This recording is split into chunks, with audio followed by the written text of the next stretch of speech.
नमस्कार विद्यार्थी मित्रांनो, आज आपण या व्हिडिओमध्ये पाहणार आहोत इयत्ता 9वी राज्यशास्त्र पाठ क्रमांक 2 भारताच्या परराष्ट्र धोरणाची वाटचाल या पाठाचा स्वाध्याय।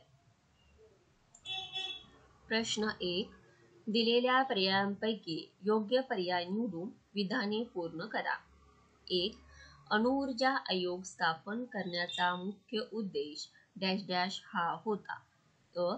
लष्करी क्षमता निर्माण करणे, ब. अणुचाचणी करणे, क. अण्वस्त्रांचा प्रसार रोखणे, ड. ऊर्जेची निर्मिती। उत्तर ऊर्जेची निर्मिती। 2. जगातील सर्व राष्ट्रांचे सर्वात महत्त्वाचे उद्दिष्ट डॅश डॅश बनले आहे। अ. आण्विक विकास, ब. आर्थिक विकास, क. अणुचाचणी, ड. सुरक्षा व्यवस्था। उत्तर आर्थिक विकास। 3. भारताच्या परराष्ट्र धोरणात प्रामुख्याने खालील बाब महत्त्वाची आहे। अ. मुक्त आर्थिक धोरण, ब. परस्परावलंबन, क. अलिप्ततावाद, ड. आण्विक विकास। उत्तर अलिप्ततावाद। 4. इसवी सन 1974 साली भारताने डॅश डॅश या ठिकाणी अणुचाचणी केली। अ. श्रीहरिकोटा, ब. थुंबा, क. पोखरण, ड. जैतापूर। उत्तर पोखरण। प्रश्न 2, पुढील विधाने चूक की बरोबर ते सकारण स्पष्ट करा। 1. पंडित नेहरूंनी भारत-चीन संबंध सुधारण्यास मोठे योगदान दिले। उत्तर बरोबर। कारण 1. चीनला युनोचे सदस्य देण्यात यावे अशी मागणी करणाऱ्या देशात भारत आघाडीवर होता। 2. 1954 साली चीनचे पंतप्रधान चौ एन लाय व भारताचे पंडित जवाहरलाल नेहरू यांच्या भेटीने हे संबंध अधिक दृढ झाले। 3. या दोन नेत्यांमध्ये पंचशील तत्वांच्या आधारे मैत्री करार घडून आला अशा रीतीने पंडित नेहरूंनी भारत-चीन संबंध सुधारण्यास मोठे योगदान दिले। 2. अटल बिहारी वाजपेयी यांनी पाकिस्तान सोबत संबंध सुधारण्यास पुढाकार घेतला। उत्तर बरोबर। कारण 1. तत्कालीन पाकिस्तानच्या प्रधानमंत्र्यांशी दोन्ही राष्ट्रांमध्ये शांतता निर्माण करण्यासाठी चर्चा केली। 2.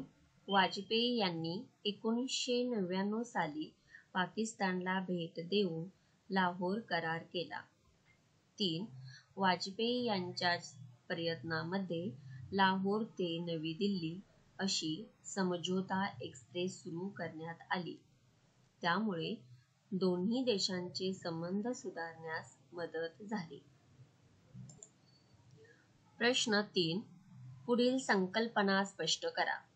1. भारताचे परराष्ट्र धोरण। उत्तर 1. आंतरराष्ट्रीय व्यवस्थेत कोणत्या राष्ट्राशी कशा प्रकारचे संबंध ठेवायचे याबाबत देशाने ठरवलेल्या धोरणास परराष्ट्र धोरण असे म्हणतात। 2. 1947 साली भारताला स्वातंत्र्य मिळाले आणि तेव्हापासून भारताने आपले परराष्ट्र धोरण स्वतंत्रपणे आखण्यास सुरुवात केली। 3. आंतरराष्ट्रीय शांतता व सुरक्षितता आणि मानवाधिकार या मूल्यांवर भारताचे परराष्ट्र धोरण आधारलेले आहे। 4. अन्य राष्ट्रांशी मैत्रीपूर्ण संबंध ठेवणे व आंतरराष्ट्रीय कायद्याचा आदर करणे हे भारताच्या परराष्ट्र धोरणाचे उद्दिष्ट मांडले आहे? 2. राष्ट्रीय हितसंबंध. उत्तर: 1. आपल्या देशाचे स्वातंत्र्य आणि सार्वभौमत्व सुरक्षित ठेवण्यासाठी राष्ट्राला ज्या उपाययोजना कराव्या लागतात त्यालाच राष्ट्रीय हितसंबंध असे म्हणतात. 2.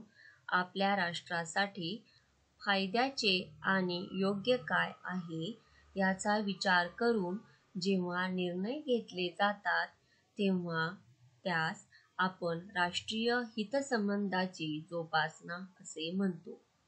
3. आपल्या देशाच्या स्वातंत्र्य, सार्वभौमत्व व अखंडतेचे रक्षण करणे ही बाब देखील राष्ट्रीय हितसंबंधामध्ये जोपासली जाते. 3. जागतिक शांतता. उत्तर: 1. राष्ट्रांमध्ये तणावाचे, हिंसक असे वातावरण न राहता मैत्रीपूर्ण संबंध निर्माण होणे म्हणजे जागतिक शांतता होय. 2. शस्त्रास्त्र वाढ आणि अण्वस्त्रे यामुळे जागतिक शांततेला धोका निर्माण होतो. 3.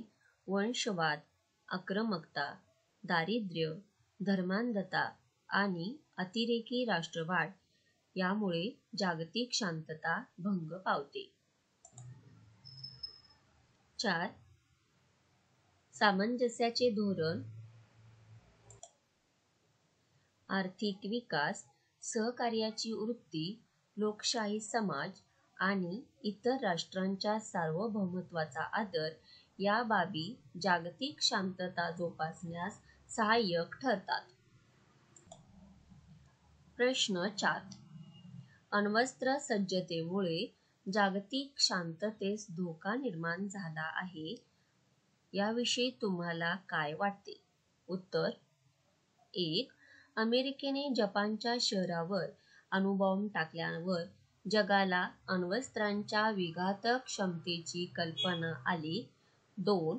रशिया, भारत, फ्रान्स, चीन, उत्तर कोरिया, पाकिस्तान आणि भारत ही राष्ट्रे आज अण्वस्त्र सज्ज आहेत. 3. जगात अनेक ठिकाणी अण्वस्त्रांच्या वाढीमुळे तणाव वाढत चालला आहे. 4. शीतयुद्धाच्या काळाप्रमाणे युद्धसदृश्य परिस्थिती आज पुन्हा निर्माण झाली आहे. त्यामुळे तिसऱ्या महायुद्धाचा धोका वाढत आहे. या सर्व कारणांमुळे अण्वस्त्र सज्जतेमुळे जागतिक शांतता धोक्यात आली आहे असे मला वाटते. प्रश्न 5. पुढील प्रश्नांची थोडक्यात उत्तरे लिहा. 1. भारताचे परराष्ट्र धोरण कोणत्या मूल्यांवर आधारित आहे? उत्तर: भारताचे परराष्ट्र धोरण पुढील मूल्यांवर आधारित आहे. 1. आंतरराष्ट्रीय शांतता व सुरक्षितता यांना प्राधान्य देणे. 2. राष्ट्रात न्याय व सन्माननीय संबंध प्रस्थापित करणे. 3. आंतरराष्ट्रीय व्यवहारात आंतरराष्ट्रीय कायदा आणि करार याबद्दल आदर वृद्धिंगत करणे. 4. मानवी हक्कांचे संरक्षण करणे. 2. भारत-चीन संबंध सुधारण्यास कोणी कोणी योगदान दिले? उत्तर: 1. भारत-चीन संबंध सुधारण्यास पंडित जवाहरलाल नेहरू यांनी भारत-चीन संबंध सुधारण्याचा प्रयत्न केला. 2.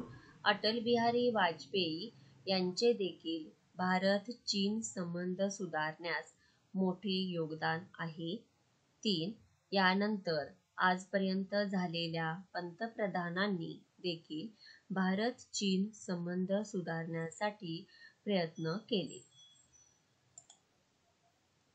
3. भारताच्या परराष्ट्र धोरणाची उद्दिष्टे लिहा. उत्तर: भारताच्या परराष्ट्र धोरणाची उद्दिष्टे पुढीलप्रमाणे आहेत. 1. शेजारी देशांशी व अन्य देशांशी मैत्रीपूर्ण संबंध जोपासताना आपल्या देशाच्या संरक्षणास बाधा येणार नाही याची काळजी घेणे. 2. राष्ट्राच्या भौगोलिक सीमारेषा सुरक्षित राहतील याबाबत तडजोड न करणे. 3. भारताच्या एकतेचे व एकात्मतेचे संरक्षण करणे. 4. दुसऱ्या देशात वास्तव्य करणाऱ्या आपल्या नागरिकांच्या हिताचे रक्षण करणे. 5. भारताच्या आर्थिक विकासासाठी परराष्ट्रांबरोबर आर्थिक व व्यापारी संबंध प्रस्थापित करणे. प्रश्न 6. पुढील संकल्पना चित्र तयार करा. परराष्ट्र धोरण निश्चित करणारे घटक.